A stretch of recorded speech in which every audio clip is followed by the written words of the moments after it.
நண்பர்கள் அனைவருக்கும் வணக்கம். நான் உங்க விஜய் பியூலா. மனுஷபுத்திரன் அவர்களுடைய இடமும் இருப்பும் அப்படிங்கிற புத்தகத்திலிருந்து மரண செய்தி கொண்டு போற ஒரு மனிதனுடைய உணர்வுகள் எப்படி இருக்கும் அப்படிங்கிறத பிரதிபலிக்கக்கூடிய ஒரு கவிதையை உங்களுக்காக சொல்ல போறேன். அழிவின் தூது அப்படிங்கிற தலைப்பின் கீழே இந்த கவிதை இருக்கு. எங்கிருந்தோ ஓடி வந்து சட்டன கையை பற்றி கொண்டது அந்த கெட்ட செய்தி. செய்திக்குரியவன் நானாகவே இருந்திருந்தால் நிம்மதியாய் போயிருக்கும். கொடுமதியின் காலம் இன்றென்னை தேர்வு செய்தது கெட்ட செய்தி கொண்டு போகிறவனாக. அந்த வீட்டின் குழந்தைகள் இப்போதுதான் தூங்கி போயிருப்பார்கள். அந்த வீட்டின் பெண் நாளின் இறுதி கடமையை பூர்த்தி செய்து உடலை தளர்த்தி கொண்டிருப்பாள். அந்த வீட்டின் மனிதன் நாளைக்கான ஓர் அர்த்தமற்ற வரைபடத்தை எழுதி கொண்டிருப்பான்.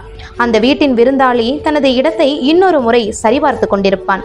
சற்றைக்கு முன் அரித்தெடுத்த மாமிசத்தின் சூட்டுடன் சித்திரமாக உறைய போகும் நாளொன்றை அவர்களுக்காக கொண்டு போகிறேன். முதலில் கதவு திறக்க போகும் துரதிர்ஷ்டசாலியாக என் கண்கள் ஒரு வஞ்சகமுள்ள மிருகத்தின் கண்களாய் இருக்கின்றன. எனது முதல் வாக்கியம் சுவர்களை இடம் மாற்றி வைத்துவிடும். இரண்டாம் வாக்கியம் தலைக்கு மேலுள்ள கூரையை அகற்றிவிடும். மூன்றாம் வாக்கியத்தை யாரும் கேட்க மாட்டார்கள். பிறகு அவர்கள் ஒரு நாளும் மறக்க இயலாது எனது இன்றைய முகத்தை, எனது இன்றைய குரலை, எனது இன்றைய ஆடைகளை.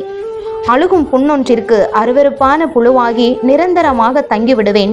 புதை நிலங்களின் பாதையில் என் கால்கள் முடிவில்லாமல் செல்கின்றன. ஒரு சாதாரண துக்க செய்தி கொண்டு போய் சொல்றத நம்ம ஈஸியாக எடுத்துக்கிறோம். ஆனால் அந்த செய்தி கொண்டு போறவங்களுக்குள்ள இருக்கக்கூடிய அந்த வலிகள் எவ்வளவு அழகாக எடுத்து சொல்லியிருக்காங்க. மனுஷபுத்திரன் சாரினுடைய கவித்திறமைக்கு ஒரு பேச்சாளராய் என்னுடைய நன்றிகள், வாழ்த்துக்கள்.